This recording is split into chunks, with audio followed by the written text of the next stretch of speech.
The geologic time scale. The divisions of geologic time.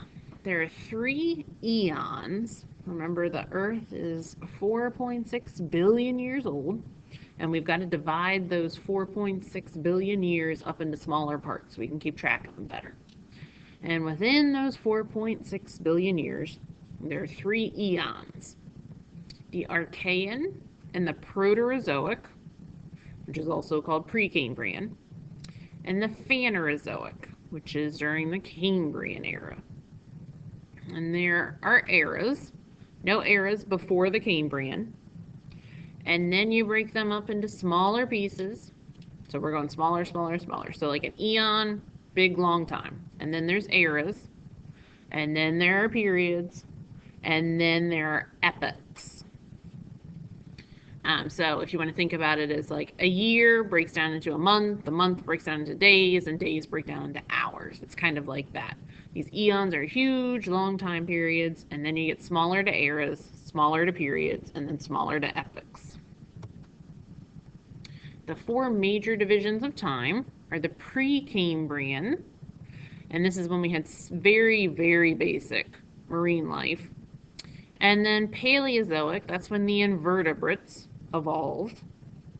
The Mesozoic, what's important about that is that the dinosaurs came about in the Mesozoic. And then the Cenozoic, that's when mammals and humans evolved. So this slide right here, these are main things. If you know that the Precambrian had very simple basic life, the Paleozoic was when invertebrates came, the Mesozoic was dinosaurs, and the Cenozoic was mammals and humans, you're all set. The Precambrian era goes from 4.6 billion years ago, the BYA is billion years ago, to 544 million years ago, MYA is million years ago. It's the longest unit of geologic time, and there's not a whole lot known about it. We do have a sponge fossil record, which the sponges were deeply buried, and they were changed by heat and pressure, so we couldn't actually learn a whole lot about them. And then continuing with the Precambrian, cyanobacteria starts to produce oxygen. So then the ozone layer began forming. And then we got soft-bodied, simple organisms like jellyfish. So thinking about way back to the movie that we watched at the beginning of the second semester, or second marking period, the How the Earth Was Made video, this is a very quick summary of that entire movie. We're going through the whole Earth's evolution in just a quick little PowerPoint.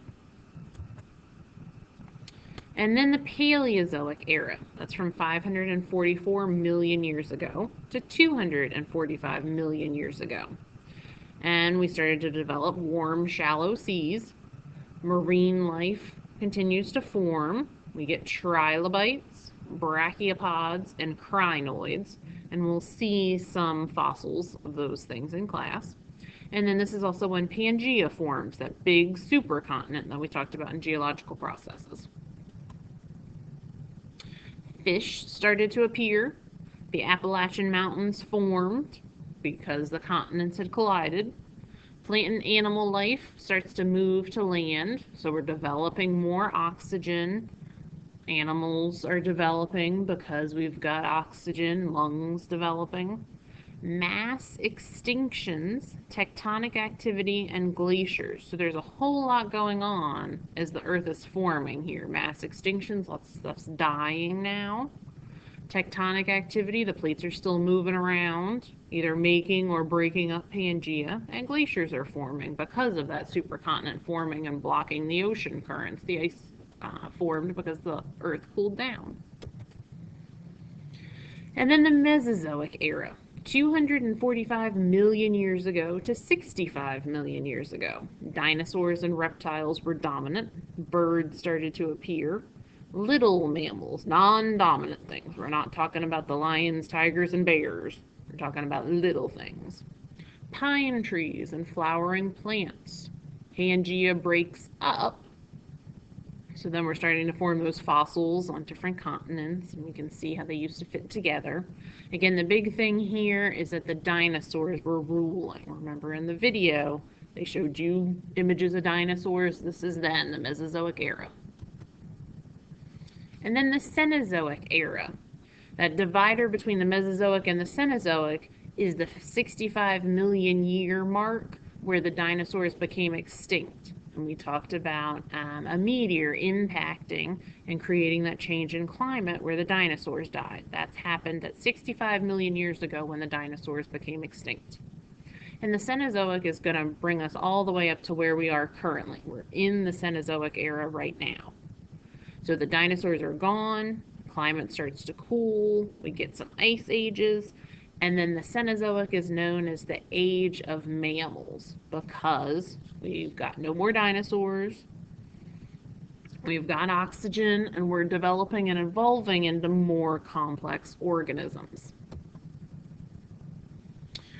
So on those extra set of notes right there, I want you to write this out. You've got the different eras. So write out the different eras. And then we're going to break them down into the different periods.